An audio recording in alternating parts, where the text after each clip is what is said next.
Assalamualaikum guys, baik lagi dengan saya Ruli Bakemono Garage. Oke, alhamdulillah masuk lagi project car baru. Ini kita masukin di project car 65. Ini mobilnya Toyota New Altis 2007 apa 2008 ya. Ya pokoknya ini Altis Gen 2 guys. Gitu. Untuk kondisi mobilnya ini benar-benar masih seger. Ini bisa dilihat dari ruang mesinnya. Ini mobil benar-benar diurus, ya kan? Ya cuman di sini yang mau kita kerjain ada beberapa item di bagian cat dan juga di bagian kaki-kaki guys gitu. Jadi kerjaan di mobil ini nggak banyak, cuman segitu doang nih. Jadi ini sudah pakai velg ring 18 tuh seperti yang kita lihat di video. Terus mobil ini juga adalah salah satu list, ya kan? Kalau misalnya nanti saya punya duit, saya pengen nyoba beli mobil ini nih. Ini mobil asli ganteng, ya kan? Ganteng lah untuk ukuran mobil bapak-bapak gitu kan. Kalau misalnya bosan Vios, ini mungkin inceran saya selanjutnya gitu.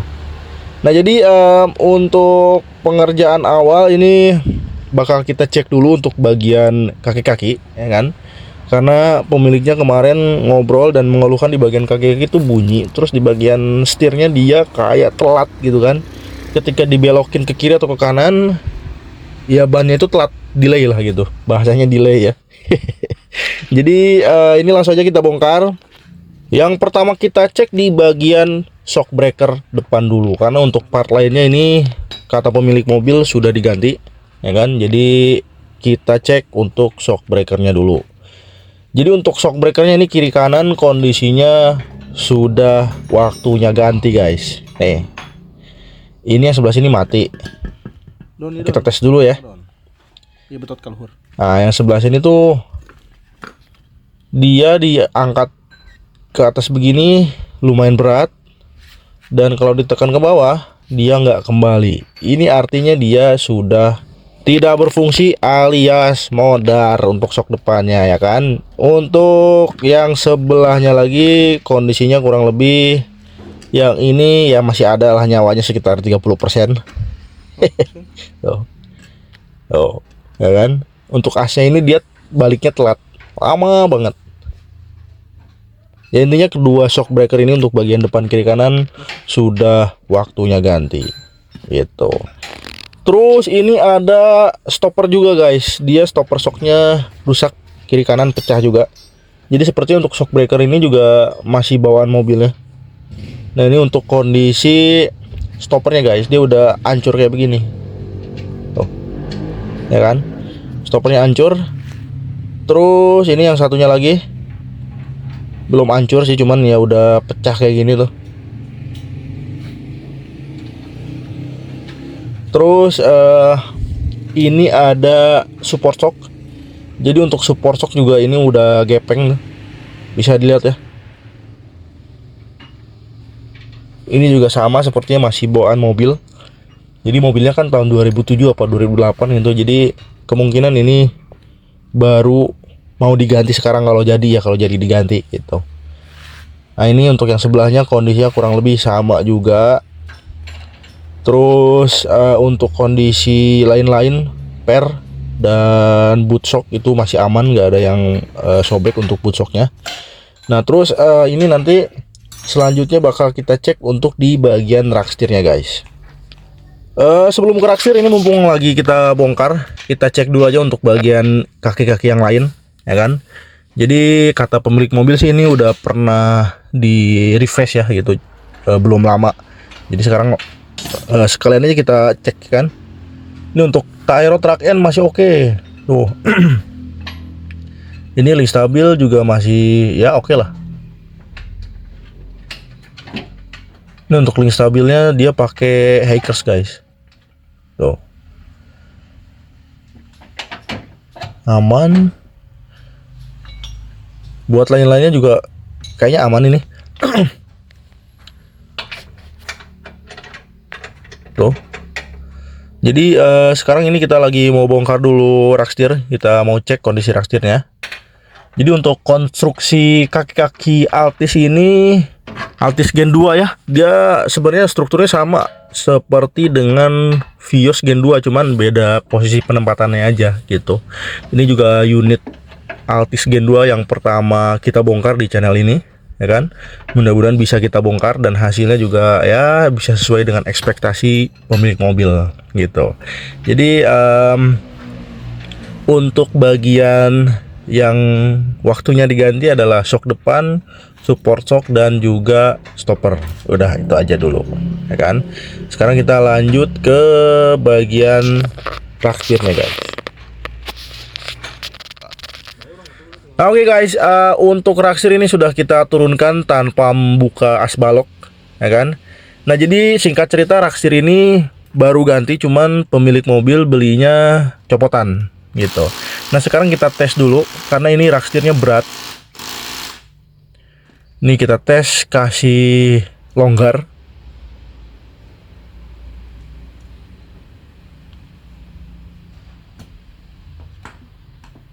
Kita longgarin lagi, guys.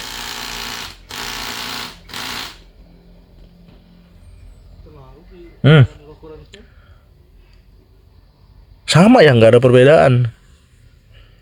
Harusnya kan semakin baut setelannya dikasih longgar semakin enteng.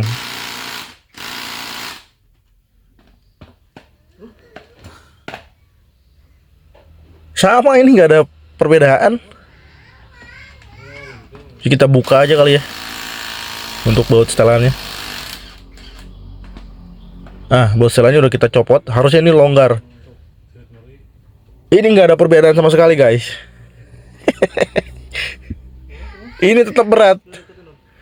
Jadi kemungkinan menurut pengalaman pribadi ini untuk kondisi raksir yang seperti ini, kalau dia copotan berarti dia raksirnya rekondisi, guys. Bukan raksir yang memang kondisi bekasnya itu masih bagus, enggak.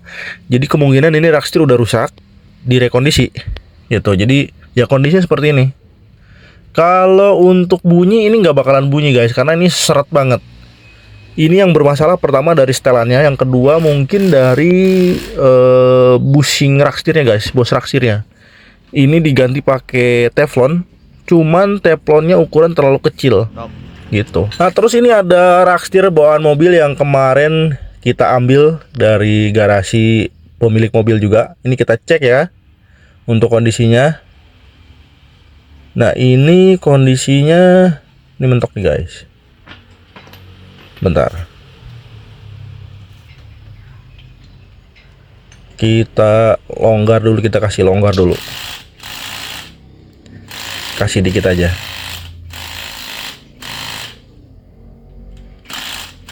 Oh, ini kencang banget, gila.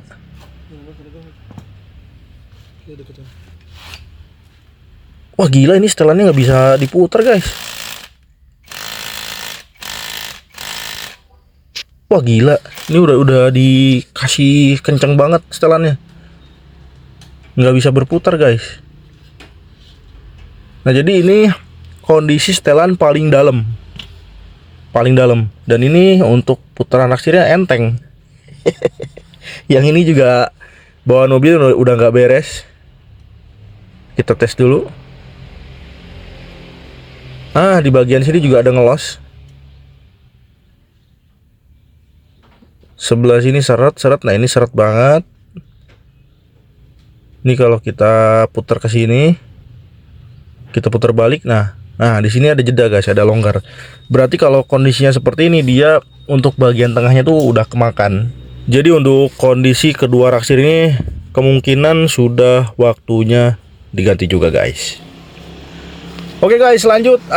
Jadi kemarin untuk kaki-kaki kita pasang balik, karena kemarin kita nunggu konfirmasi dulu untuk penggantian part apa aja. Jadi sementara kita pasang balik dulu. Nah, sekarang kita lanjut ke bagian bodi. Posisi mobil sekarang sudah di bengkel cat, dan ini kita lagi ngebenerin bumper depan dulu, guys. Jadi untuk kondisi bumper depan ini ada pengait bumper yang patah, ya kan, patahannya udah hilang lagi. Jadi kita bikin pakai resin, dan untuk bagian pecah-pecah lainnya juga kita tambel-tambelin dulu pakai resin supaya kuat.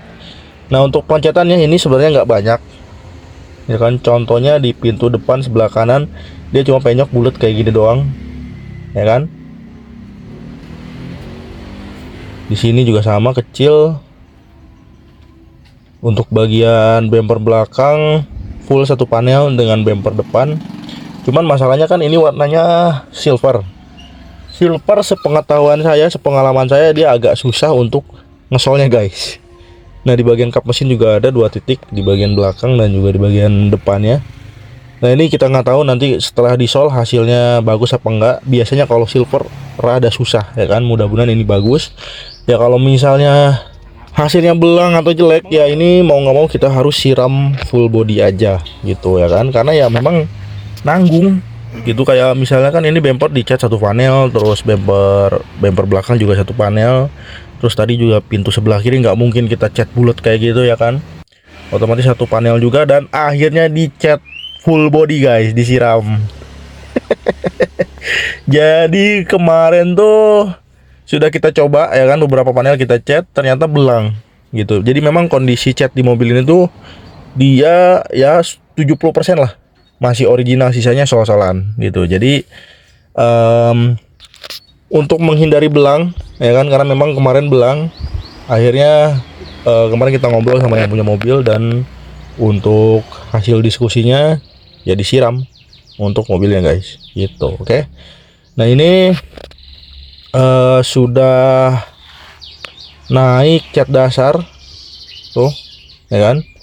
Jadi setelah nanti cat dasar, mungkin besok atau lusa langsung naik cat akhir dan juga pernis. Seperti biasa kita nunggu beberapa hari kering baru kita poles. Seperti biasa kalau misalnya cat siram full body seperti ini, kita copot-copot bagian lampu, karet-karet pintu dan lain-lain guys gitu. Oke.